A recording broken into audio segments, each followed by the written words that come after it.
नमस्कार साथियों, मैं आपका अपना शक्ति अम्बेडकर और आप देख रहे हैं ब्लू डीएनए मीडिया साथियों। और आज उत्तर कोरिया से एक घूमता हुआ वीडियो मेरे सामने आया और जिससे मैं बहुत अचंभित भी हुआ और साथियों बहुत खुश भी हुआ। और खुश होने वाली बात भी है और साथ ही साथ उन लोगों के मुंह पर भी एक जोरदार तमाचा है जो लोग बाबा साहब डॉक्टर भीमराव अम्बेडकर, भारत का संविधान और उनके अनुयायियों से नफरत करते हैं, छीटाकशी करते हैं, उनको ऊटपटांग शब्दों से नवाजते हैं।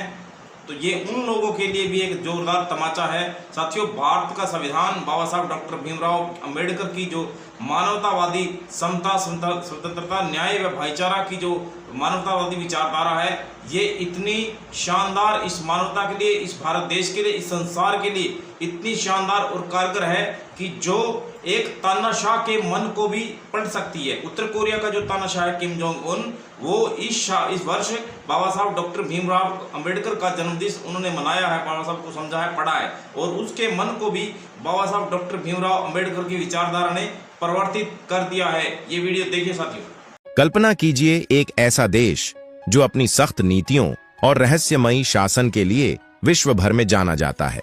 उत्तर कोरिया यह वही देश है जहां लोकतंत्र की बात करना भी अपराध माना जाता है। लेकिन एक दिन इस देश की राजधानी प्योंगयांग में एक ऐसा आयोजन हुआ जिसने पूरी दुनिया को हैरान कर दिया। सड़कों पर सन्नाटा था, मगर एक विशेष सभागार में फूलों से सजी एक तस्वीर के सामने श्रद्धांजलि दी जा रही थी। यह तस्वीर थी भारत रत्न, संविधान निर्माता, समानता और मानवता के महान योद्धा डॉक्टर भीमराव अम्बेडकर की।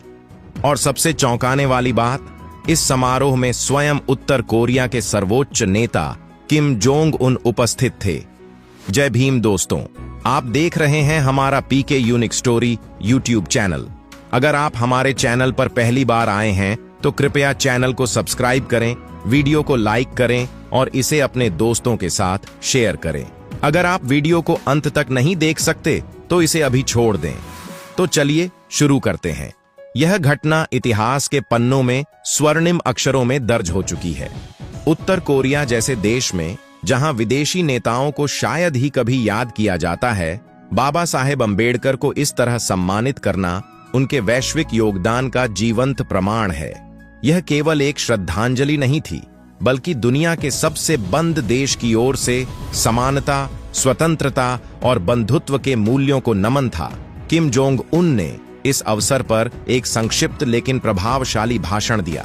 उन्होंने कहा, डॉक्टर भीमराव अम्बेडकर केवल भारत के नहीं बल्कि पूरी मानवता के प्रेरणा स्रोत थे।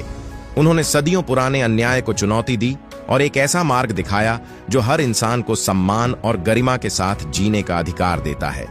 आज हम उत्तर कोरिया में उनके आदर्शों को सलाम करते हैं। इस समारोह की तैयारियां कई हफ्तों पहले शुरू हो गई थीं।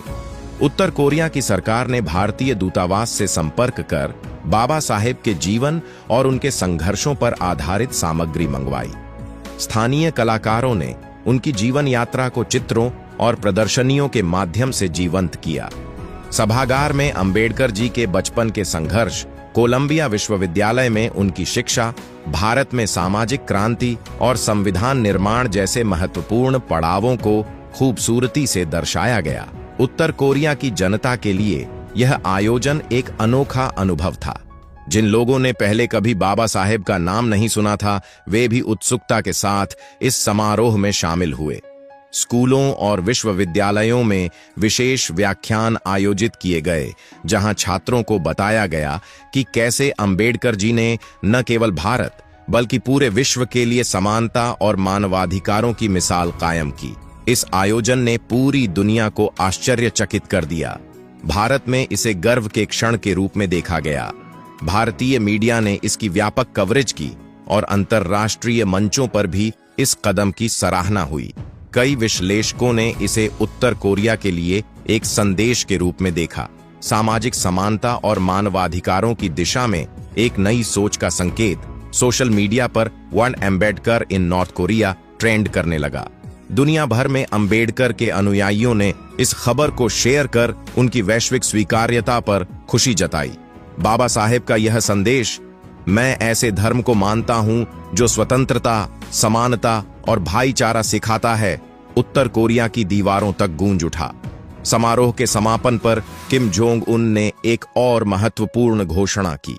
उन्होंने कहा कि उत्तर कोरिया के प्रमुख विश्वविद्यालयों में डॉक्टर अंबेडकर के जीवन और विचारों पर शोध कार्यक्रम शुरू किए जाएंगे, ताकि वहां के छात्र समानता, न्याय और मानवाधिकारों के वैश्विक आदर्शों को समझ सकें।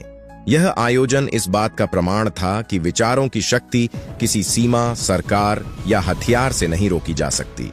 बाबा साहेब का सपना अब केवल भारत तक सीमित नहीं है, यह पूरे विश्व का सपना बन चुका है। भीमराव अंबेडकर का जन्म 14 अप्रैल 1891 को एक दलित परिवार में हुआ। बचपन से ही उन्हें भेदभाव और अपमान का सामना करना पड़ा, लेकिन उन्होंने शिक्षा को अपना हथियार बनाया। उन्होंने सामाजिक असमानता के खिलाफ आजीवन संघर्ष किया और भारत के संविधान के माध्यम से एक ऐसा दस्तावेज रचा जो हर नागरिक को समानता और स्वतंत्रता की गारंटी देता है। उनका संदेश था, उठो, पढ़ो, संघर्ष करो और एक बेहतर दुनिया बनाओ।